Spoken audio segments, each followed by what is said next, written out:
Here's a question. If you are a man, would you get involved with a woman who made more money? And if you were a woman, would you get involved with a man who made less? All right, hold on. I'm gonna step in here. May I? On your own show. Yeah. May I Of talk? course you can. I'm gonna talk about you, and you can tell Ian to edit it out.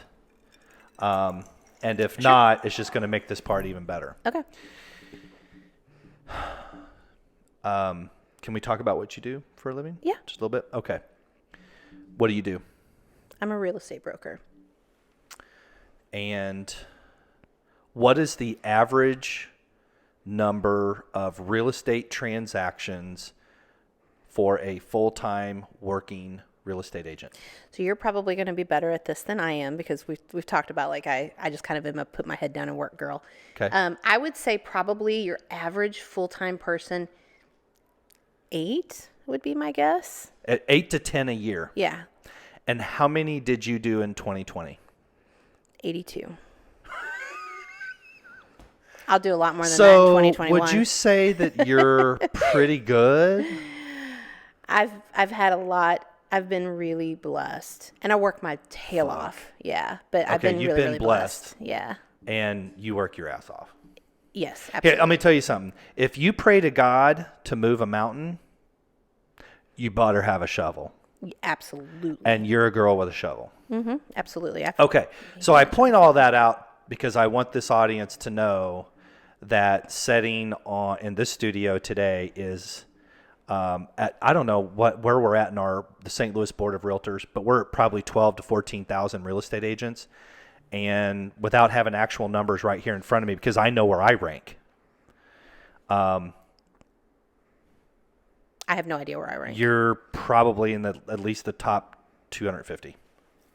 Because I know where I rank. I'll beat that in 2021. Oh, there's no doubt. So now that the audience understands the incredible, and I say this with just professional respect, beast I of a appreciate that. woman that we have sitting here in front of us, now let's talk about this. I appreciate that. As a man, I do not care about a woman's income. Yeah. I am neither fascinated by it nor intimidated by it. I just want to like the girl. Yeah. You know, she's either my kind of girl. She either likes to go four-wheeling and get mud in her fingernails and help me skin a deer in the garage, or, you know, and dress up. Look at these. Look at these nails right here. Look at these ruby red slippers. And dress up on a Saturday night in a super hot black skirt with perfect curls, Right. and go downtown, right, to a you know, skyscraper top restaurant. Right. I got to have both. Right. And I just don't care what she does or how much she makes. Now, I have a second part to my answer, but before I go on, I want you to chime in. So my simple answer is that it is not important that he out-earn me. There are things that are important to me. I want him to match my effort. I'm a hard worker. I want to be with a hard worker. I have certain value systems surrounding money. I'm just not a really big spender. I don't have debt, and I want him to have those same values. And I want him to be really, really passionate about whatever his career choice is. If he is a teacher, I want him to be a great teacher. If he is in a service industry position, I want him to be really great at that. So the passion surrounding what it is that he's chosen to do and how he approaches that. I don't want somebody who, you know, is looking to get off, you know, punch out the moment he can and then come home and complain about his job. That would be bothersome for me. But pure income is, you know, because I'm doing okay by myself. It's just not where I care that a man fits into my life. Yeah. So here's the second part to my commentary.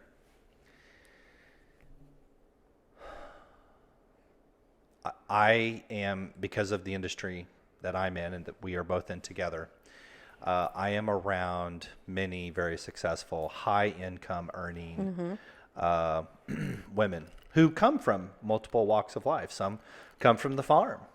Some come from, This girl. Right. Yeah. Some come from, the trust fund.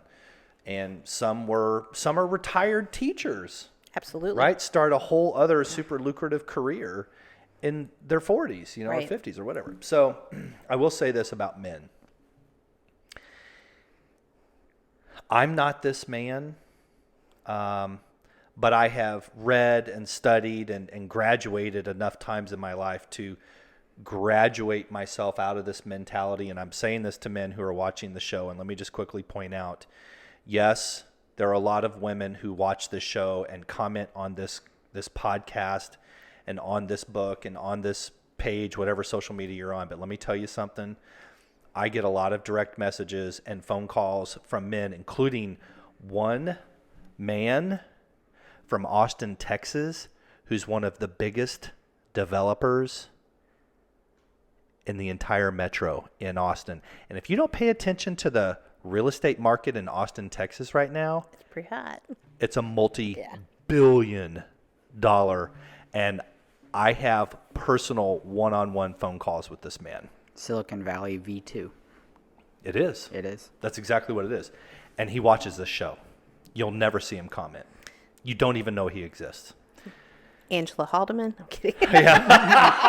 Oh, and I might add, he's looking for someone exactly like you. Austin's a nice city. Yeah. And I mean, like, actually, it's funny. We actually had this conversation last night Interesting. for about an hour. Not about you specifically, but just in general. Body type. Right. Body type was what we were talking about. So, for whatever reason, the average dude, God bless him, totally fine, would be undateable, unable to date a woman like you because of intimidation, inferiority, and demasculinization. And they're watching right now, and they've heard what you've just said, but what they see is the executive, but what they don't see is this is just a wonderful, beautiful, successful, simple farm girl from Kentucky. Yeah. Yeah, absolutely. So listen, if I intimidate a man, he's not my man. He's not your man. Right. That's right. And I'm really big on that because, I have a big life too. And I don't want to waste my time with people that aren't going to be my people. And it's okay. I don't need to be everybody's person. But there are so many ways that a man can enrich my life that have nothing to do with the money he brings in. And I have actually been in a longer term dating relationship where the man did not earn what I earn today. Mm-hmm. And, I still was like, hey, I'd really love it if we didn't combine finances, but I was like, you're better I'm really good at what I'm really good at. And I'm not really good at everything, but you're really kind of better at figuring out investment strategies and things like that than I am. Do it for me. I'll put you on my bank account. You handle all this stuff, and I'm good with it. Just set me down once a month, once every 3 months, funny. Whatever. Because it's just I don't want to do it. I don't want to do it. I got to go in my masculine energy when I have to do that stuff, and I don't want to do it. But I bring home a great income. I'm feel very, very lucky. Every day I wake up and I kind of think I cannot believe that this is my professional life. But I want somebody. I want somebody who is going to help me get into uncomfortable places for me. And that's probably going to mean him getting into uncomfortable places for him. And anybody that doesn't want to go there, again, it's just not my person. Okay, I have a series of questions. Oh my goodness. So here's question number 1. If your financial situation was 25% of what it is at this very moment, does your answer change at all? So in other words, if she were to have a 75% reduction in her current income. And same with you. Does your answer change at all? Mine is no. We would just live into the income standards that we were in. I still do not care what he makes. There are so many things I care about, and it's just not one of them. My answer is very simple. I have dated women who have, or I should say, let me rephrase. I have been on dates with women who have an income of over $1 million a year. And I have been on dates with women who are on food stamps. I don't give a shit. I care about the person, and I care about how they treat me and how they handle me. Because I'm an interesting creature to handle. I'm sure that you can relate to that, Miss Angela. Well, I'm kind of the same creature. Yeah, you are. That's what I mean. Yeah. I know you get what I'm saying. So I'm actually even going to go back and change my answer to your question a little bit. I'm going to tell you that I actually think that that's easier. I think it is easier. And I couldn't date another me. No. I mean that when you're No, I actually am going to tell you that I think it's easier when you have partners that aren't, where honestly you're sort of, there's no big disparity in your income. You're both just sort of, whatever you want to call it, starting out, still struggling, not quite there. And if I had a preference, like my life doesn't exist, I get to build whatever I want, I would actually prefer to not be where I am today, start somewhere else, and grow into where I am today with a partner. Oh. Yeah. Because actually building. I want to hug you right now. Well, building, you can. I am so on the inside of your soul. That's because your love language is physical touch. I really desire a partner that I can build with. And it's one of the big fears that I have and where I am in life today is that I fear that I'll never actually get that opportunity to build with a partner. Okay, hold on. Oh, Ian, I'm about ready. I'm like, Okay, I'm like on go. the launch pad. I'm ready to explode into space. Go. Okay. Quack. Insert quack here. Yeah. I'm gonna do this. Look, I'm out here, so I'm just gonna make my personal public. I'm really good at making money. Yeah. I know that you can relate. I would say that I am average at managing it. I would love to have someone, whether they're at my income level or not, that whatever they don't want, that they can hand to me, because anybody who knows me knows that if you hand me something, I'm going to crush it. I am going to sink my teeth in it, and I am going to own it. And I would like to have someone who I literally could take every single paycheck, business, personal, everything that I do, and I could hand it to them, and I could say to them, I love you. I trust you. I'm giving this huge, and it's huge. It's pretty significant part of my life to you. No questions asked. Right. Just check in with me periodically.